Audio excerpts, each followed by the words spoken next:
Olá, tudo bem? Você está no canal oficial da Igreja CI em Navegantes. Antes de você ouvir essa poderosa mensagem do Evangelho do nosso Senhor Jesus Cristo, que pode transformar a sua vida, eu quero te convidar para você se inscrever no nosso canal e compartilhar essa mensagem. Agora sim, a mensagem será liberada. Que Deus te abençoe.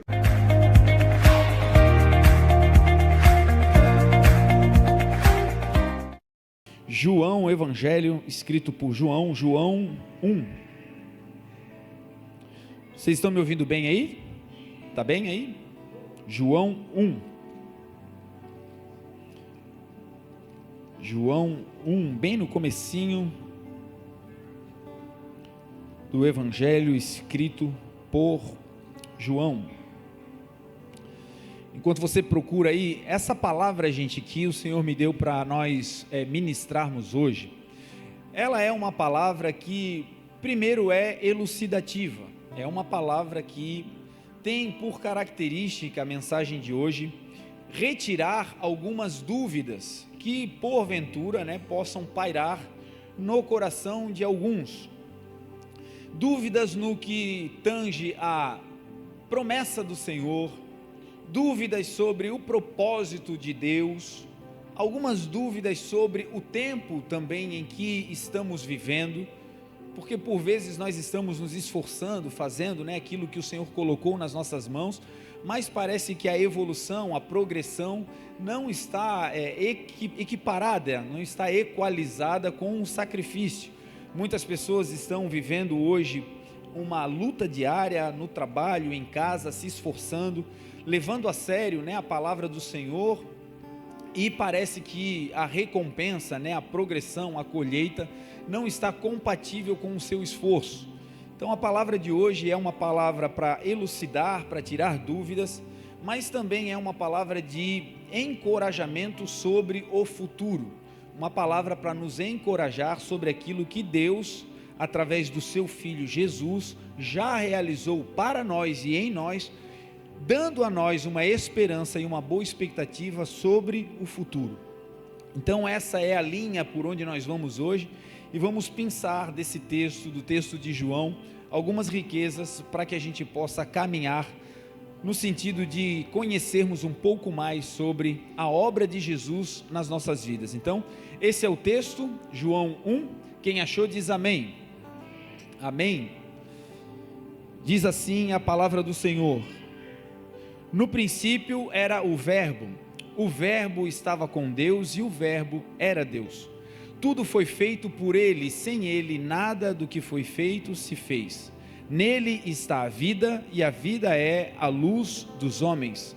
A luz resplandece nas trevas, e as trevas não podem vencer a luz. Amém? Oremos. Pai, obrigado, Senhor, por tudo que o Senhor tem feito, por tudo que o Senhor ainda fará.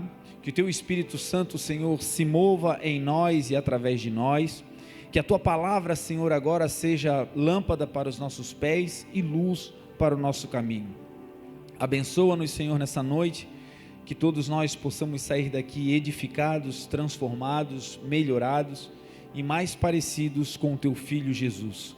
Fale conosco, Senhor, assim como um pastor que conduz as suas ovelhas para fora do aprisco, chama cada uma delas pelo nome, e as suas ovelhas o reconhecem e então o seguem.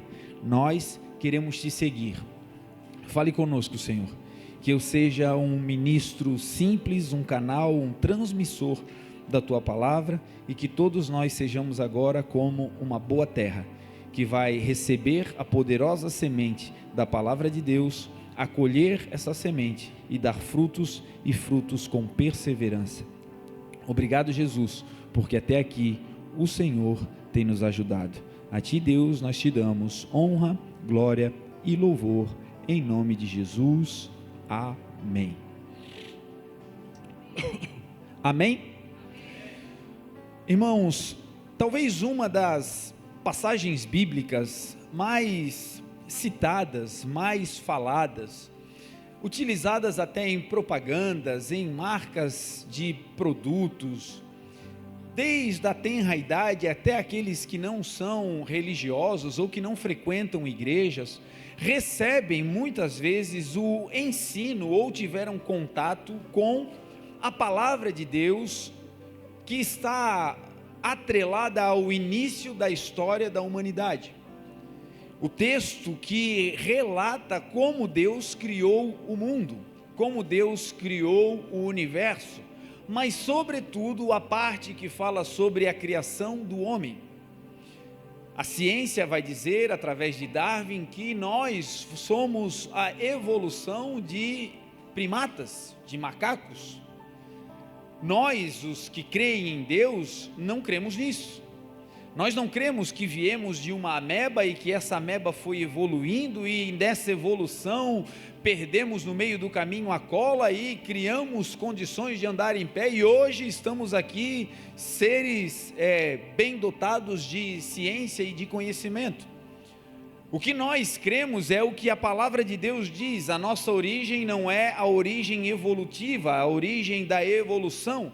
O que nós cremos é que nós viemos de Deus, que somos filhos de um Pai, e que esse Deus é um Deus criador, e que um dia desejou, nós somos frutos do desejo de um Deus. Você e eu não somos um acidente, eu e você não somos uma mera evolução de uma ameba, de uma bactéria, não. Ainda que talvez você tenha escutado ao longo da vida que a sua vida, a sua vinda à vida para esse plano não foi desejada.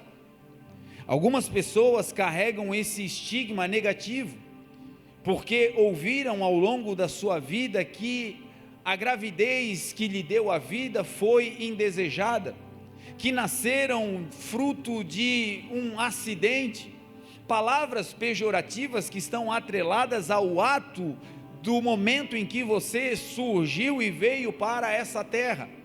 E aqui eu quero começar desmistificando esse tipo de fala que para alguns tem causado um peso, que para alguns tem levado a pessoa a não conseguir evoluir ou viver na plenitude do que Deus tem por conta do que ouviram na sua infância.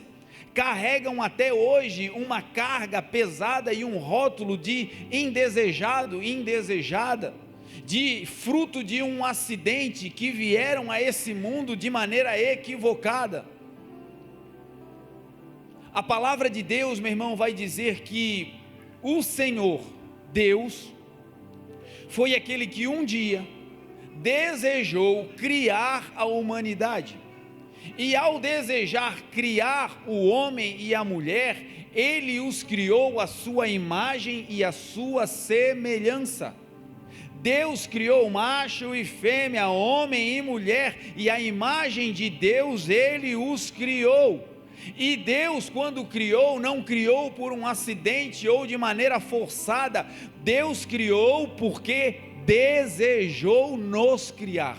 Você não é fruto de um acidente, você foi desejado por Deus. Ainda que o seu pai e a sua mãe não tinham consciência, a sua vinda para essa terra estava no plano do Senhor, e sobre a sua vida existe uma palavra: você é uma bênção. Então nós começamos essa noite tirando essa carga sobre os ombros de alguns, que ouviram durante a sua vida que nunca iriam dar em nada, que nunca poderiam progredir, porque foram um acidente. Não, nós não somos um acidente. A palavra do Senhor em Efésios 2:8 vai dizer: pela graça nós somos salvos, por meio da fé em Cristo Jesus, não pelas obras, para que ninguém se glorie, porque somos feituras suas, criados em Cristo Jesus, para as boas obras, as quais Deus preparou de antemão, para que nós andássemos nela. Nós não fomos criados pela evolução, não fomos criados de uma origem primata, não, nós fomos criados, diz a palavra, em Cristo Jesus. Jesus é a nossa forma, Jesus é o nosso molde, e nele nós fomos gerados, e hoje nós temos um plano sobre essa terra. Você está aqui debaixo de um plano do Senhor, existe um propósito celestial e eterno sobre a sua vida, e esse plano não poderá ser frustrado, porque esse plano veio do alto. O único que tem autoridade para dizer eu não quero viver esse plano somos nós. Os únicos que têm condições de abrir mão do plano eterno para as nossas próprias vidas somos nós. A palavra de Deus diz que o inimigo ele vive bramando como um leão ao nosso derredor, buscando quem ele possa tragar, mas a palavra do Senhor também garante que ao nosso redor se acampam os anjos de Deus para livrar e guardar aqueles que creem no Senhor. Então não existe um plano de Deus que possa ser frustrado pelo inimigo. Não existe nada que o Senhor liberou sobre a sua vida que possa ser frustrada pelo mal, porque em nós, diz a palavra, o maligno não nos toca. Então nós temos um plano celestial. O Senhor te colocou nessa terra para exercer um propósito. E muitas pessoas vivem pensando: Deus, qual é o meu propósito? Deus, qual é o meu chamado? Senhor, por que tu me colocastes nesse ambiente? Algumas pessoas se questionam com relação à família em que nasceram. Talvez a família que você veio não foi uma família estruturada, foi uma família disfuncional. O ambiente onde você foi criado deveria ser protetivo, acolhedor, instrutor, mas alguns não tiveram essa benesse, não tiveram essa benevolência, essa dádiva, e vieram em lugares precários. E por vezes pensamos: Deus, por que o Senhor fez isso comigo? Por que me colocou nesse lugar? Ou muitas vezes dizendo: olha, eu estou fora de contexto, e isso nos impede muitas vezes de avançar, porque atrelamos o nosso futuro ao nosso passado. Eu quero te dizer que antes dessa família acontecer e dos problemas que você viveu no seio mais íntimo da sua família, antes disso havia um plano executado por Deus. Você foi pensado, elaborado pelo Senhor, e esse caos familiar na sua existência para essa terra não pode impedir aquilo que anteriormente Deus já tinha planejado. Esse lugar aonde você veio não pode destruir as promessas do Senhor, não pode anular a graça do Senhor sobre a sua vida. E mais, se você sobreviveu no meio desse processo, é Deus sinalizando: se tem promessa, tem vida, e se tem vida, tem um chamado que vai se realizar, e as coisas velhas já passaram, e em Cristo Jesus Ele fará tudo novo para a glória de Deus. Então esse é o propósito do Senhor para mim e para a sua vida. Pensamos que a nossa existência começou no nascimento. Não, meu irmão, não se engane. Eu e você já existíamos em Deus, eu e você já existíamos no Senhor. A palavra de Deus diz que Ele escreveu no seu livro todos os nossos dias, antes que o primeiro deles viesse a existir. Você sabia que existe um roteiro para a sua vida? Você sabia que existe um plano bem arquitetado, dia após dia, feito pelo maior autor de todos os tempos, que é o nosso Deus, e Ele escreveu a sua história, e no final dessa história, sabe o que está escrito? Aquele que perseverar até o fim, receberá a coroa da vida. Então tem tribulação, tem problema, tem questionamentos, o ambiente talvez não seja favorável, mas isso não anula o poder de Deus sobre a sua vida. Coisas grandes e extraordinárias o Senhor tem para realizar, e ainda que você esteja passando por um vale sombrio e de morte, a Bíblia diz: nós não temeremos mal algum, porque o Senhor que criou céus e terra está conosco. Ele e a sua vara nos protegem, e no meio desse caos Ele vai conosco. No final, meu irmão, nós vamos olhar para trás e dizer: olha, o lugar de onde eu vim pode ter sido um lugar de caos caótico, a família disfuncional, mas o Senhor que me fez e me formou, Ele me levantou, e uma vez que Ele levanta, meu irmão, as suas promessas vão acontecer para a glória dEle. Tenha essa convicção no seu coração, que Deus te criou para um plano excelente, e que aquilo que Ele vai fazer na sua vida está estabelecido antes do seu nascimento. Esse é o primeiro ponto. Agora, nós começamos a falar sobre um momento da história que é a criação do mundo. Um momento onde talvez a gente ao longo da vida, seja as passagens bíblicas mais relatadas, que é a formação do homem. Quando Deus pega o pó da terra e forma ali Adão e sopra nele o sopro de vida, o fôlego de vida, e depois tira dele a costela e vai fazer com que a mulher surja, e então eles vão se unir, deixará homem, pai e mãe, se unirão e não serão mais dois, mas uma só carne, e a partir dali então começa a primeira família. Quando nós falamos sobre o Éden, muitas vezes nos vem à mente uma linguagem apenas figurativa. Parece que o Éden é apenas uma historinha para começar a contar como tudo começou. Parece que por vezes o jardim e aquilo que Deus realizou lá, e os acontecimentos que nos afetam até hoje, que também aconteceram lá naquele lugar, parece que são apenas características estereotipadas de um Deus que queria contar de alguma maneira como tudo começou, mas que aquilo é alguma coisa hipotética. Não. Tudo que está na Bíblia está ali para o nosso ensino. E tudo o que aconteceu lá no jardim, no começo da história, é a pura e maior verdade sobre a humanidade. E existem coisas poderosas que nós só conseguimos avançar se entendermos que essas coisas aconteceram lá e que o Senhor Jesus veio para nos libertar do mal que lá foi injetado em nós. O Éden era o jardim perfeito. O Éden era o lugar onde Deus colocou o homem e a mulher. A Bíblia diz que Deus criou o mundo através da sua palavra. E disse Deus, a terra era sem forma e vazia, e disse Deus, haja luz, e houve luz. E viu Deus que a luz era boa, e fez Deus separação entre a luz e as trevas. Então foi a tarde e a manhã do primeiro dia. E disse Deus, haja uma expansão, e haja separação entre águas e águas, e fez Deus a separação entre as águas que estavam sobre as expansões e as águas que estavam debaixo da expansão, e chamou Deus a expansão céus. E foi então o segundo dia, e Deus segue criando através da sua palavra. Durante 6 dias Deus declara a sua palavra, formando o mundo. E então depois que Deus forma o mundo, no 7º dia, o texto diz que Deus descansa. Deus forma o universo através do seu verbo, através da sua palavra. Não era nada, e através da sua palavra, tudo o que nós vemos se formou. A matéria-prima para Deus fazer o tudo o que hoje nós conhecemos foi o nada. E a ferramenta pela qual Deus criou todas as coisas foi o verbo, a sua própria palavra. Agora perceba que se a criação do mundo não foi feita com o esforço físico de Deus, se a criação do universo, dos mares, das plantas, dos bosques e tudo que nele há, os multiversos, porque não somente a Terra foi criada assim, tudo que nela há e todos os planetas, tudo que foi acontecendo foi por meio da palavra.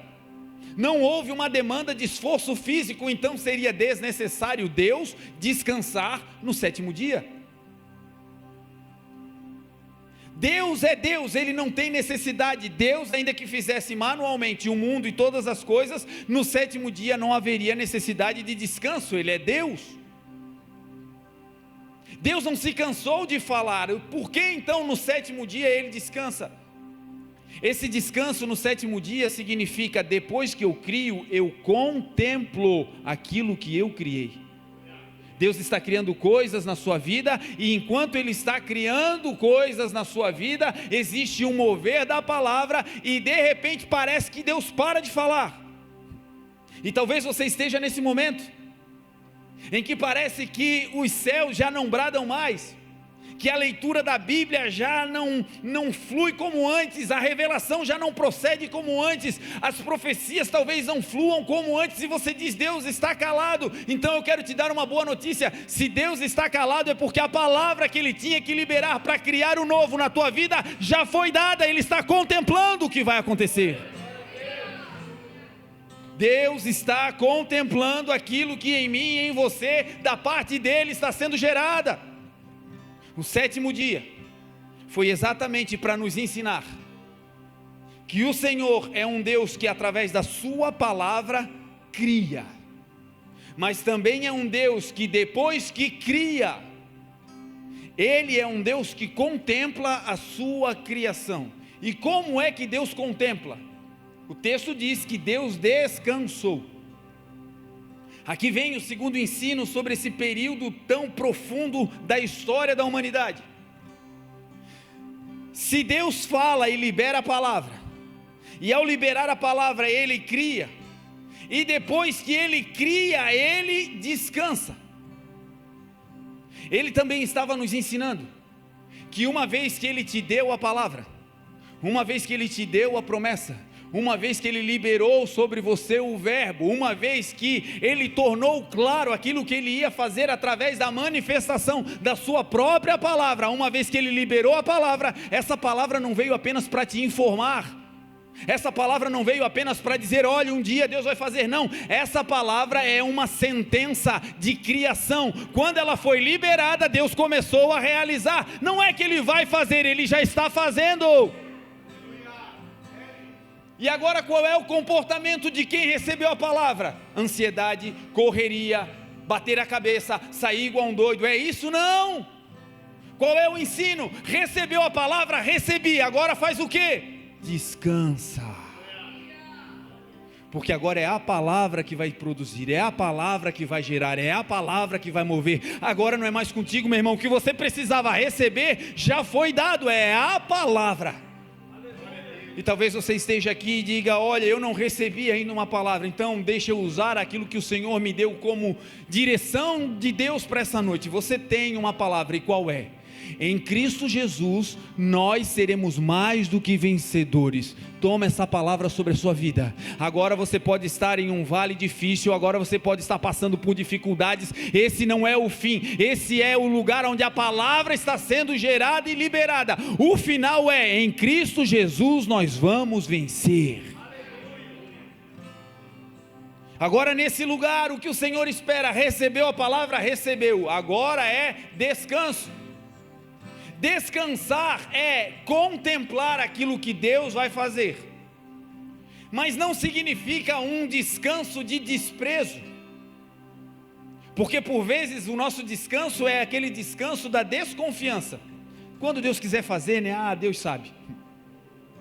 Deus disse, olha, você vai ser mãe, você vai ser pai, você vai ser um empresário, você vai entrar na faculdade, Deus vai te prosperar, as coisas vão acontecer, você vai casar. Deus disse, mas de tanto a gente tentar e não conseguir, aqui dentro a gente cria um bloqueio. E aí o que nós fazemos? Transferimos para Deus dizendo, quando Deus quiser. Não é esse descanso que Deus está dizendo. O descanso de quem recebeu a palavra é o descanso da convicção absoluta. É o descanso que Jó tinha no meio das maiores tribulações. Jó 14, do 7 ao 9 vai dizer, há esperança para a árvore que se for cortada, ainda se renovará, e não cessarão os seus renovos.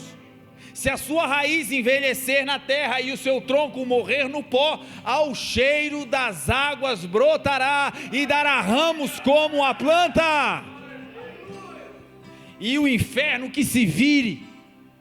Essa é a palavra sobre a minha e a sua vida, essa é a palavra de Deus, essa é a promessa do Senhor. Ao cheiro das águas nós vamos brotar. Faz anos que não prega, ao cheiro das águas vai voltar a pregar. Faz anos que não toca, ao cheiro das águas vai voltar a tocar. Faz tempo que não tem um relacionamento, ao cheiro das águas algo vai acontecer. Deus é Deus. É nesse Deus que nós depositamos a nossa confiança. É nesse Deus que nós temos convicção absoluta. Comecei essa noite te dizendo, não olhe para as coisas velhas e nem para o ambiente de onde você veio, porque isso tudo parece colocar sobre nós uma tampa, um nivelador, um limitador, e o Senhor nos chama para ser como águias. Isaías vai dizer, os que esperam no Senhor renovarão as suas forças. O Senhor sabe que por vezes esperar nos abate. O Senhor sabe que por vezes foi o próprio profeta, o próprio Salomão que declarou, a esperança tardia às vezes adoece até o coração. Quando você espera algo por muito tempo e aquilo não acontece, o seu coração fica doente, porque você fica se questionando, fica dizendo Deus e não acontece, acontece com todo mundo, menos comigo, e essas coisas vão nos frustrando. Agora a palavra do Senhor também diz que aqueles que esperam, não na ansiedade, não no medo, mas aqueles que esperam no Senhor. Sabe o que nós estamos fazendo hoje aqui? Esperando no Senhor. Esperando que aquele que prometeu é fiel para cumprir, esperando que aquele que disse que um dia voltará, em breve virá e não tardará, esperando que aquele que proclamou a sua palavra sobre nós, está contemplando o cumprimento dessa palavra. Os que esperam no Senhor renovam as suas forças, subirão com asas como águia, voarão alto, correrão e não se cansarão, caminharão e não se fatigarão, é o que diz a palavra do Senhor. Meu irmão, nós fomos criados para ser águias. Essa tempestade que está vindo aí, não é para nos prometer que nós não vamos decolar, não. Essa tempestade que está vindo, esse vento contrário, é o Senhor dizendo: ei, abre essas asas e encare. Encare porque você não vai na tua força, encare porque você não vai sozinho, encare porque aquele que prometeu que estaria conosco todos os dias até a consumação dos séculos, ele vai na nossa frente. Abre as asas, águia, e aí nós vamos começar a voar e voar alto, e aí nós vamos ver o que Abacuque viu, que acima dessas tempestades existe um sol da justiça brilhando, e sobre as suas asas ele trará cura, é o que diz a palavra. É para esse lugar, igreja, que nós estamos marchando. Nesse lugar, cara feia não te detém. Nesse lugar, boletos não te param. Nesse lugar, destinos que vêm muitas vezes de maneira inadequada chegando a você e te levando para longe daquele objetivo inicial, também não te frustram. Você sabe em quem tem crido. Foi o que também declarou Jó no olho do seu furacão, se coçando com cacos de telha numa situação terrível. Ele declarou: eu sei que o meu Redentor vive. Você entende o que é o seu Redentor vive? Quem é o nosso Cristo Redentor? Jesus.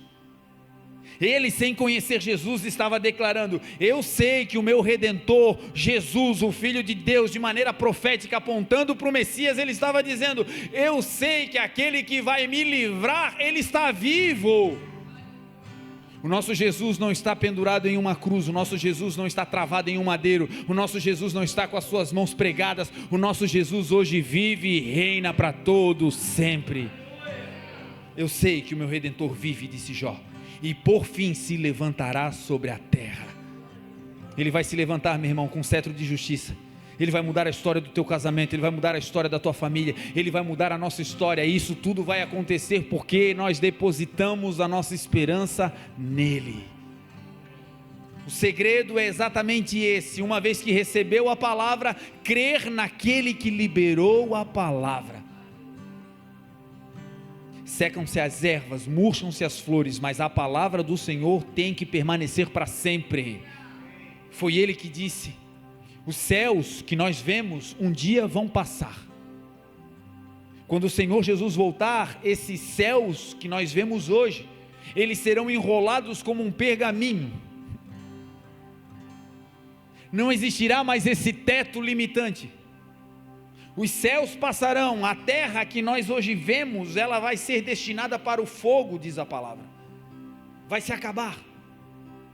O carro, a casa, tudo que nós estamos vendo hoje, coisas que a gente corre para ter, que a gente até chora e sofre dizendo: meu Deus, ele tem, eu não tenho, ela tem, eu não tenho. Deus está dizendo: não é isso. Um dia eu vou voltar e vou te levar para um lugar que eu tenho preparado, e esse lugar é eterno. Foi o que Jesus declarou: não juntem tesouro nessa terra, porque aqui o ladrão rouba e a traça mina, mas juntem tesouros no reino dos céus, aonde o ladrão não pode roubar e a traça não pode minar, tesouros eternos. É para esse lugar de convicção que nós estamos sendo preparados, de gente que está assim, sangrando, doendo, passando por problemas, mas sabe que o final da história não é derrota. O final da história é: aquele que crê em mim, ainda que morra, viverá, e aquele que vive e crê em mim não morrerá eternamente. No Senhor nós temos vida, igreja. E o Senhor hoje te trouxe aqui para te sacudir e dizer: ei, chega dessa paralisia, chega dessa procrastinação, chega de fazer de maneira aleatória. Não, uma convicção. Fomos criados para viver o extraordinário. Meu irmão, tem livros que estão sendo esperados pela humanidade que podem estar dentro de mim e de você. Existem palavras que vão curar pessoas que estão esperando ser liberadas por pessoas que estão doentes à nossa volta e que podem mudar a história. Existem cidades e nações que serão ganhas por Deus através da vida daqueles que disserem: olha, eu creio, Senhor, envia-me a mim. Eu não posso, Senhor, mas na força do teu braço eu sei que tudo posso naquele que me fortalece. Então em Gênesis nós temos essa tônica da criação do mundo, Deus criando o universo e criando o homem. E aí acontece o dia da queda da humanidade, acontece então a ruptura. Um Deus que tem a sua criação, e o texto diz que Deus cria tudo pela palavra, mas quando Ele vai preparar o lugar, onde Ele vai colocar o homem e a mulher, esse lugar não foi apenas liberado ou feito pela palavra. O texto diz que Deus plantou um jardim, tudo criado, mas na hora de colocar o homem e a mulher em um lugar, Deus não os jogou em um deserto, Deus não os colocou em uma tundra gelada lá no Himalaia. Deus não fez isso. Deus plantou um jardim e depois colocou o homem e a mulher. Qual é o ensino? Não existe um lugar que um homem e uma mulher de Deus vão estar sendo colocados por Deus, que Deus de antemão não tenha preparado. Não tem um lugar nessa terra, meu irmão, que você vá pisar, enviado por Deus, que antes Ele não tenha ido na frente para preparar. Ei, essa família que Deus te prometeu já está preparada. Ei, essa empresa que Deus disse que vai acontecer e vai te dar, ela já existe. Ei, esse filho já está pronto em Deus. Deus já preparou de antemão, é o que diz a palavra. Ele prepara tudo e depois coloca. Não é o contrário. Não é coloca e depois a gente se vira. Não, não, não. Parece às vezes impossível. Algumas pessoas dizem: bispo, mas se o senhor conhecesse o lugar que eu trabalho, o senhor não ia dizer que aquele lugar é preparado por Deus, porque é uma tribulação, o pessoal é atribulado, os amigos de trabalho é uma tragédia. Se o senhor conhecesse, eu só vou para lá porque assim, eu preciso do salário. Lá naquele lugar, pode ter certeza, Deus preparou aquele ambiente, e se o ambiente é de trevas, lá você vai ser luz para a glória de Deus. Bispo, mas é a minha família Deus errou o endereço, só pode? Não, não, não, não. Meu Deus, é um mais atribulado que o outro, vive se mordendo. Bispo, é uma tragédia. A sua família foi um plano de Deus, e naquele lugar a graça de Deus vai transbordar sobre o juízo, e aqueles que hoje estão afastados, a palavra de Deus diz: creia. Não é creiam, é individual, é singular. Um crendo, creia no Senhor Jesus e será salvo tu e toda a tua casa. Um dia vai ter um culto lá nesse lugar abençoado, você vai dizer: não é que Deus fez? Um doido para cada lado, a casa era um furdúncio. Aí um dia o Rei da Glória entra, e quando ele entra com ele a paz que excede todo entendimento, e não tem maluco que não se renda quando o Rei da Glória entre. Foi o que o salmista declarou: levantai, ó portas, as vossas cabeças, levantai-vos, ó entradas eternas. Ele viu Jesus voltando para a glória. As portas não podiam comportar a entrada de Jesus, por isso ele disse: levantem-se, ó portas, levantem as vossas cabeças, porque aí vem o Rei da Glória. Quem é esse Rei da Glória? O Senhor forte e poderoso. Levantem, ó portas, as vossas cabeças, porque aí entrará o Rei da Glória. Quem é esse Rei da Glória? O Senhor dos exércitos. Ele é o Rei da Glória. Meu irmão, o Rei da Glória não vai perder para alguém que está nervosinho, para uma família que ainda não entendeu o propósito, para mim e para você que estamos desanimados. Ei, ele não perde uma batalha, no final vai dar certo para a glória de Deus. Existem potenciais aqui, pessoas que carregam da parte de Deus promessas incríveis, e que passaram por abalos sísmicos, e que passaram por situações de dificuldade extrema, às vezes no próprio ambiente da igreja, religioso, algo aconteceu e te frustrou, e hoje você meio que está na sombra esperando algo acontecer. Em nome de Jesus eu quero declarar que você vai viver a plenitude das promessas de Deus. As coisas velhas vão ficar para trás e no Senhor tudo vai se fazer novo, em nome de Jesus. No Éden, todas essas coisas vão acontecendo até que, na plenitude da relação do homem com Deus, eles pecam. Deus estava com eles naquele jardim, naquele lugar preparado. Ali o Senhor tinha encontros diários com o homem, com a mulher, e eles tinham uma palavra de Deus: olha, não toquem, não comam do fruto que está no meio do jardim. E aí então a serpente, o maligno, já estava lá no jardim, a velha serpente, e ela então, astuta, leva a mulher a um questionamento e coloca uma dúvida no coração da mulher, e ela diz: não foi isso que Deus disse, que vocês não podem comer dos frutos do jardim? E ela diz: não, o Senhor disse que nós podemos comer dos frutos, só não podemos comer nem tocar naquele fruto, naquela árvore que está no meio do jardim, porque se nós comermos nós vamos morrer. E a serpente diz: certamente vocês não vão morrer. Se vocês comerem, vocês serão como Deus, vocês vão ver como Deus vê, vocês conhecerão o bem e o mal. E aí o texto diz que Eva pega do fruto, e toda essa cena e todo esse cenário, por vezes na nossa cabeça, é levado como algo alegórico, como uma pintura, como um dibujo, como algo que foi colocado ali para dar uma justificativa a uma parte que é desconhecida da humanidade. Bom, como é que começou essa confusão toda? Foi lá no jardim? Não, essa cena é verdadeira, isso aconteceu. Esse momento é o momento que destrói parte do plano de Deus para a vida da humanidade. Esse momento da desobediência é onde toda a humanidade foi destituída da glória de Deus, e isso aconteceu nesse ato de desobediência. Foi ali que a derrocada da humanidade começou, e nesse momento 3 coisas aconteceram, foram deflagradas naquelas primeiras unidades humanas, Adão e Eva, e que por consequência atingiram, perpassaram toda a humanidade e chegaram até mim e a você.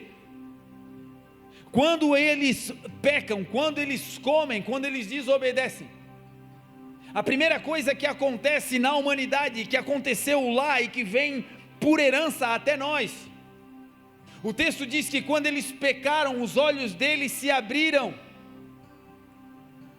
Eles não eram cegos, eles já estavam vendo. Que olhos se abriram? O que essa expressão significa? Os olhos deles se abriram para ver o mal, não para ver o mal, mas para ver de maneira má. Até então o olhar era bondoso, até então o olhar era de carinho, até então o olhar era de graça, até então o olhar era um olhar de acolhimento. O olhar da humanidade não era um olhar tingido com inveja, um olhar tingido da insubmissão, não. Até aquele momento era a harmonia pura, tudo que eles viam era bom. E perceba que nada até ali tinha mudado do lado de fora. O jardim era o mesmo, o Éden era o mesmo, Deus era o mesmo. Entretanto, os olhos deles, a lente pela qual eles viam o mundo naquele momento de desobediência foi contaminada. Os seus olhos se abriram para ver o mal. E o texto diz que quando eles estão vendo o mal, a primeira consequência de olhar com um olhar contaminado pela maldade foi que eles viram que estavam nus, e então ao ver que estavam nus, eles tiveram vergonha. Eles olharam para si, e nenhuma mutação biológica aconteceu, nada do lado de fora foi deformado, nada, eles eram como sempre foram, mas ao olhar debaixo de um olhar contaminado, eles olharam para si e um para o outro, e ali eles tiveram vergonha de quem eram. Esse é um DNA maligno que foi injetado, introjetado no ser humano lá no Éden naquele dia. e que vem atormentando muitas pessoas até hoje, sentem vergonha de quem são, vergonha da sua identidade, vergonha da sua origem, vergonha do lugar aonde vieram, vergonha de si. Isso não veio do céu, isso aconteceu no Éden como consequência da desobediência. O texto vai dizer que eles se envergonharam de si, olhavam uns para os outros e agora conseguiam ver a diferença de um no outro. Antes a diferença atraía, porque os olhos eram bons. Agora que os olhos estão contaminados, a diferença não atrai mais, a diferença repele. E não é assim no mundo de hoje? Os iguais fazem os seus clãs. Nas igrejas as panelas se formam entre os iguais, e os de fora, e os perdidos, e os pobres, tentam se achegar, e uma panela de resistência ali está, porque agora nós queremos andar com os iguais. E no início de tudo não era assim. Enquanto os olhos eram bons, o que tinha de diferente no outro não repelia, mas gerava atração. O Senhor nos fez todos diferentes uns dos outros, e essa diferença não é para nos dividir, mas é para nos unir. Cada um de nós carrega uma promessa, cada um de nós carrega um dom, cada um de nós tem uma habilidade específica, e isso que você carrega é especial demais para o reino de Deus, e é exatamente por isso que nós precisamos uns dos outros. Somos sim diferentes, mas essa diferença é celestial, ela é divina, ela é colocada por Deus, e o que Deus o Pai espera, se foi Ele que colocou a diferença, não se envergonhem de quem vocês são. Em nome de Jesus, não se envergonhe mais da tua condição financeira.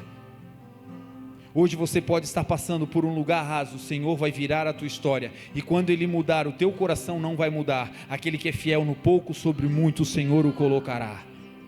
Em nome de Jesus, não tenha mais vergonha da tua origem, não tenha mais vergonha da tua história, porque situações aconteceram lá naquele meandro, e você diz, olha, coisas terríveis. Não, faz parte da tua história. Não se envergonhe. No meio desse furdúncio todo, o Senhor te levantou como uma candeia, o Senhor te protegeu, e hoje você está aqui para declarar para a gente que ainda está lá, para poder dizer, olha, essa situação vai passar, o Senhor que fez comigo também vai fazer com você, e para você Ele tem uma nova história. As diferenças, gente, não são para nos afastar, não são para nos destruir. As diferenças do Senhor vieram para que nós possamos nos unir e viver os propósitos dEle. Lá no Éden, quando o olhar se abre, esse trauma na humanidade entra, um olhar maligno que traz vergonha da sua identidade. Segundo, o texto diz que quando eles pecam, quando eles são destituídos da glória de Deus, a segunda coisa que acontece é que eles vão colocar sobre si folhas, eles vão se tapar. Agora eles sentem vergonha de quem são e vão se cobrir. O bispo Bartolomeu tem uma mensagem que se chama Zonas Ocultas da Alma, e ele vai dizer que essas zonas ocultas da nossa alma, elas são pontos cegos. E esses pontos cegos nasceram exatamente lá no Éden, nesse dia. Todos nós carregamos pontos cegos na nossa alma. São aquelas áreas em que, por vezes, nós não enxergamos bem. E esses pontos cegos, eles se dividem em 3 áreas. O primeiro são os pontos cegos que os outros não enxergam em nós. São aquelas dificuldades que temos, os medos que carregamos, que nós conseguimos mascarar bem, que nós conseguimos esconder bem. As pessoas não sabem que a gente carrega aquele medo, aquele trauma, aquela dificuldade. A gente consegue tampar bem. É um ponto cego, um ponto oculto para os outros. Agora existem também pontos cegos que são pontos ocultos da nossa alma para nós. São aqueles erros que quem está de fora observa. São aquelas falhas do dia a dia que quem olha de fora percebe claramente. às vezes uma dificuldade de comportamento, de tolerância, às vezes uma incapacidade de realizar algo, de enfrentar um determinado tema da vida, e quem está do lado de fora observa bem, mas nós, quando estamos inseridos, não percebemos. São aqueles pontos cegos da alma que os outros veem e nós não vemos. Agora existe um terceiro ponto, que são mais profundos do que esses dois primeiros, que são aqueles pontos cegos da nossa alma que nem nós conhecemos. São aqueles pontos obscuros da nossa história que nem nós sabemos que carregamos, e só quando somos expostos a uma determinada situação é que sabemos que aquilo que parecia estar normal ainda está ferido. São aquelas coisas que Davi orou ao Senhor e disse: Senhor, vê se há em mim algum pecado oculto, algo, Senhor, que seja misterioso demais para mim. Senhor, perpassa a minha alma e me ajuda a vencer esses pontos que são cegos e que me limitam, e muitas vezes eu não sei nem por que eu não avanço, porque esses pontos estão obscuros em mim. Meu irmão, não tem nada mais libertador do que você saber o que é que Deus quer fazer na sua vida, mudando algo dentro de você. Às vezes o casamento não avança porque aqui dentro tem uma zona de orgulho. Sou eu que mando, sou eu que faço, é do meu jeito. Às vezes a vida não avança no coletivo porque tem áreas dentro de nós que são de intransigência. Precisa ser no meu ritmo, precisa ser no meu tempo, precisa ser para agora, precisa ser para já. E nessa intransigência eu nem percebo, mas está aqui dentro. Às vezes a área oculta das nossas almas é aquela área de autoconhecimento, de tanto saber, de tanto conhecer, de tanto ter do conhecimento, eu domino, então não deixo o Senhor trabalhar, eu levo a vida do jeito que eu entendo. E isso tudo, essa soberba da humanidade veio naquele dia, ao comer do fruto, ao desobedecer, os olhos se abriram para o mal. A vergonha de quem eram também foi deflagrada, e eles então começaram a ter áreas ocultas se tapando, não tendo mais transparência nem para com o outro e nem para com Deus. E por fim, naquele dia, lá no Éden, o texto diz que eles escutaram os passos do Senhor, ouviram o Senhor, ouviram a voz de Deus, ouviram Deus se movendo, e o mover de Deus que antes atraía, agora fez com que eles fugissem da presença de Deus. Naquele dia, foi a primeira vez que a humanidade teve desejo de se afastar de Deus. Eu não sei você, mas para nós que trabalhamos no ministério fica muito claro. Quando alguém está indo por um caminho diferente do que Deus quer, a primeira coisa que ela faz é se afastar da igreja. Acontece um problema no casamento, acontece um problema no colégio, acontece um problema financeiro, acontece alguma coisa com ela, e a primeira coisa que ela faz é não mais querer estar onde Deus está. A gente fica de fora olhando e dizendo: cara, alguma coisa vai mal, não sei nem o que é, mas está se afastando da presença. É uma marca que aconteceu lá no Éden, quando os homens viam o mover do Senhor no jardim, eles corriam para Deus, e esse desejo de se esconder de Deus não veio do céu, aconteceu ali naquele dia. Agora a pergunta é: se tudo isso aconteceu e nós somos assim, o que fazer? Aí acontece o que Deus fez por nós em João 1, Deus enviou o seu Filho, Jesus, para que na cruz do Calvário anulasse, vencesse tudo aquilo que a serpente liberou sobre a nossa vida, tudo aquilo que a desobediência deflagrou sobre nós. Na cruz do Calvário, quando Jesus morre lá, ele triunfa, e se cumpre a profecia que Deus liberou sobre Jesus ali no Éden. A primeira profecia messiânica sobre Jesus não foi dada por um profeta, foi dada por Deus. Deus vai dar a sentença depois que eles pecam. A mulher, eu vou pôr inimizade entre você e a serpente, e com dores você agora vai dar luz a filhos. Ao homem a sentença foi: a partir de hoje, você vai comer o pão com o suor do seu rosto. A terra foi amaldiçoada, e a partir de agora vai produzir espinhos e abrolhos, ervas daninhas. E a serpente, Deus deu também uma profecia dizendo: e você, a partir de hoje, você vai viver andando, rastejando sobre o seu ventre. Quando a gente diz o inimigo se levantou, é antibíblico. Quando a gente diz o inimigo se levantou na minha vida, não, ele não pode. Existe uma sentença sobre o inimigo. Ele tem que andar ao nível do chão, rastejando, porque foi Deus quem ordenou. Quando nós dizemos o inimigo se levantou, o que na verdade está acontecendo não é um levante do inimigo, ele não pode se colocar de pé. Somos nós que estamos descendo ao nível dele. E o Senhor está dizendo: eu criei vocês para andar de pé. E nesse lugar o inimigo não toca em vocês.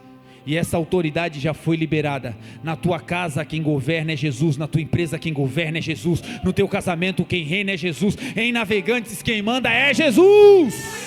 A Ele honra, a Ele glória, a Ele louvor. Jesus poderoso nas batalhas. O Senhor continua dando uma sentença. E o Senhor vai dizer para a serpente: você vai andar sobre o seu ventre todos os dias da tua vida, e você vai se alimentar do pó da terra. O inimigo só pode ficar em um lugar aonde ele tiver alimento. O inimigo só pode permanecer em um ambiente aonde ele tenha como que se alimentar.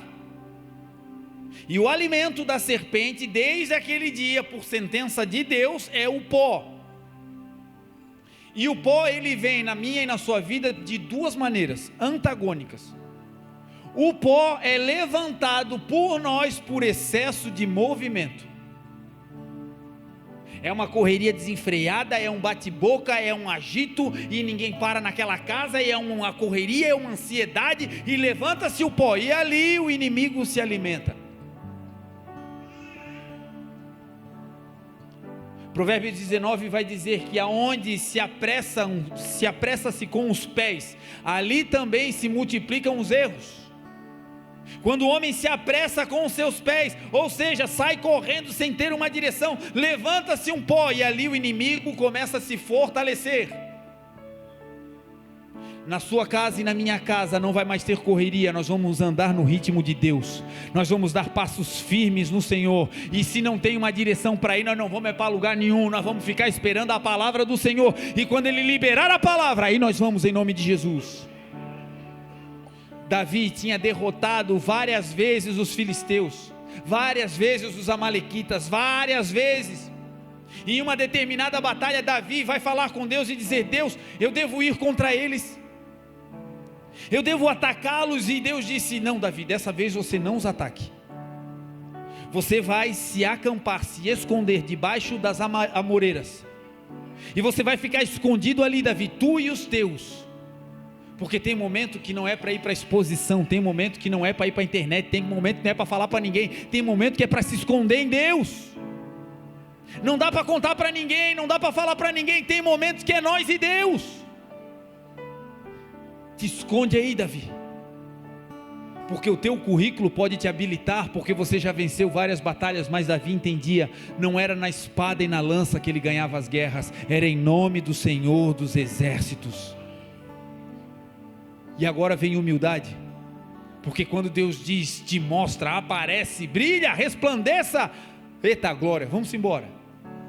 Agora o problema é quando Deus diz, quietinho, não faz nada.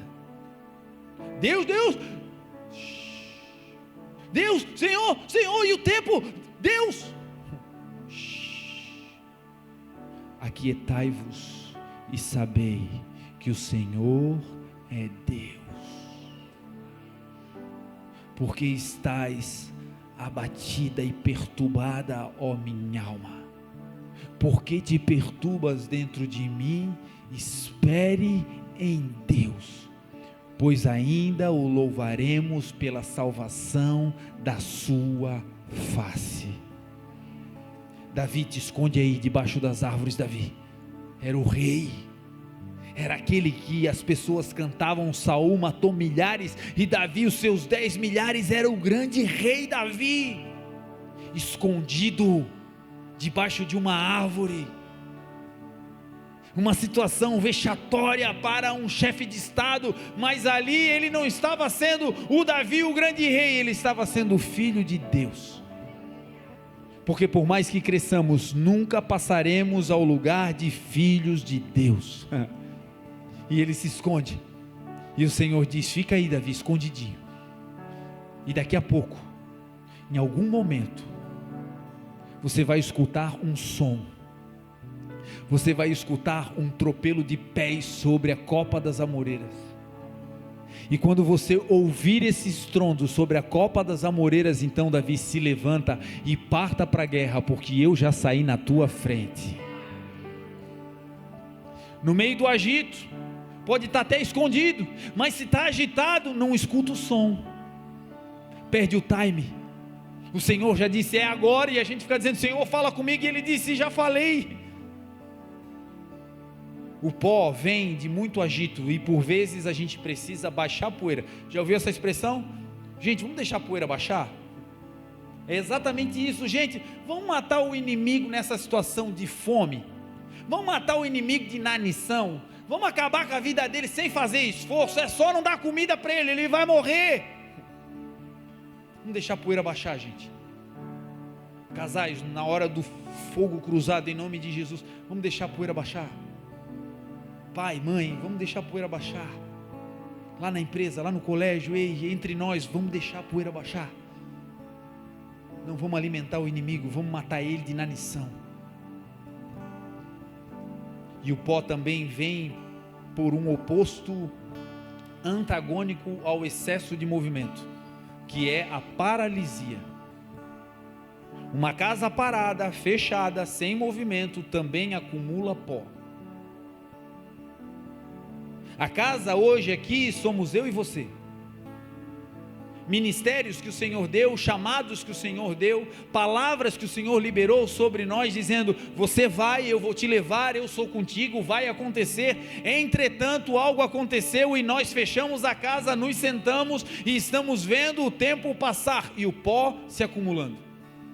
Ali também, nessa situação, o inimigo se alimenta colocando em nós o medo, a dúvida, colocando em nós palavras depreciativas: viu, não deu certo, não vai dar, olha, todos foram embora, só sobrou você. É um desprezo total, e ali o inimigo vai militando. Perceba que se de um lado tem agitação demasiada que levanta pó, do outro lado tem paralisia, letargia que também acumula pó, e o Senhor está dizendo: nem de um lado, nem de outro, eu quero vocês no centro da minha vontade.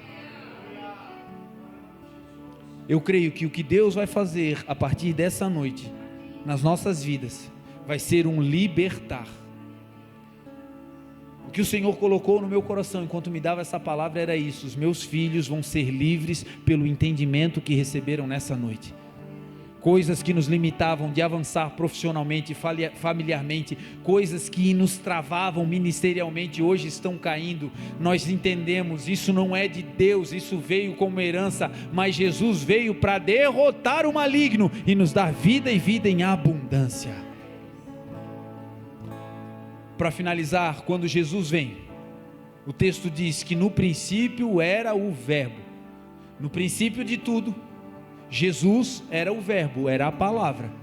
Ele não estava em um corpo físico, ele não estava no corpo de Cristo, ele não era o Jesus encarnado, ele era a palavra de Deus. Deus falava e essa palavra era Jesus, era o Verbo. Essa palavra que no princípio era o Verbo, tudo foi feito por ela, por Jesus, e sem Jesus, sem o Verbo, sem a palavra, nada do que foi feito se fez. Lembra que nós começamos a dizer que nós não somos fruto de um acaso, não somos fruto de uma perturbação, de um acidente, nós somos frutos de Deus. Tudo foi feito por Jesus, pela palavra, e sem a palavra nada do que foi feito se fez, e na palavra está a vida, e a vida é a luz dos homens. Lembra que o primeiro agravo que aconteceu com os seres humanos foi que a lente pela qual eles viram o mundo foi contaminada. Eles começaram a ver a vida de uma maneira pessimista, começaram a ver um no outro diferenças. Lembram disso? Aconteceu lá no Éden. Aí Jesus, quando vem, ele vem como? O verbo se fez carne e habitou entre nós, e vimos a sua glória. Glória é luz, glória é poder, glória é resplandecer, glória é excelso, glória é iluminação. Quando Jesus vem, o que ele faz? Ele começa a afetar de novo a visão da humanidade. Quem anda com Jesus começa a ter a visão restaurada, como lá no Éden antes do pecado. Começa a ter uma visão boa. Foi Jesus quem disse. Lá em Mateus 6 você vai ver um capítulo inteiro, te aconselho a ler. O capítulo de Mateus 6 é Jesus dando uma aula sobre a restituição da visão, como os homens devem ver, e ele vai dizer: olha, vocês quando orarem, vocês não devem ir para as praças e fazer grandes orações para que as pessoas vejam vocês, para que as pessoas olhem vocês. Jesus falando sobre os olhos. Mas quando vocês orarem, entrem no quarto, fechem a porta e orem em secreto, e o Pai de vocês que vê em secreto vai recompensar vocês publicamente. Quando vocês forem jejuar, não deixem o rosto de vocês transfigurado, mas lavem o rosto, penteiem o cabelo, para que os homens não vejam que vocês estão fazendo algo. Porque se vocês fizerem assim, vocês já terão uma recompensa, mas façam isso em oculto, para que Deus os recompense. E aí ele segue dizendo: e vocês, quando vocês estiverem com alguma dificuldade e forem abençoar alguém, não façam isso tocando uma trombeta, para que os homens vejam vocês. Perceba a aula de Jesus sobre visão. Ele estava dizendo: ei, eu quero levar vocês de volta à essência, para que vocês vejam como eu vejo. Não toquem trombeta para que todo mundo bata palma, aplauda vocês dizendo: olha que bom o que eles estão fazendo. Não façam isso. Quando você der a sua esmola, dê em secreto, não saiba a sua mão esquerda o que a direita fez, porque assim o Pai que está nos céus vos recompensará. Jesus dizendo: eu quero que vocês vejam com os meus olhos, e os meus olhos não precisam da visão humana. Quem vê como Jesus não precisa de reconhecimento da terra. Quem vê como Jesus sabe quem é, e acabou. E isso é tão leve, e isso é uma bênção. Somos perfeitos? Não, mas nós somos abençoados por um Deus que é perfeito. Nós não vamos errar? Vamos, porque nós somos humanos. Mas quando erramos, temos um Deus que nos aperfeiçoa nas nossas fraquezas. A visão, gente, foi restaurada quando Jesus voltou.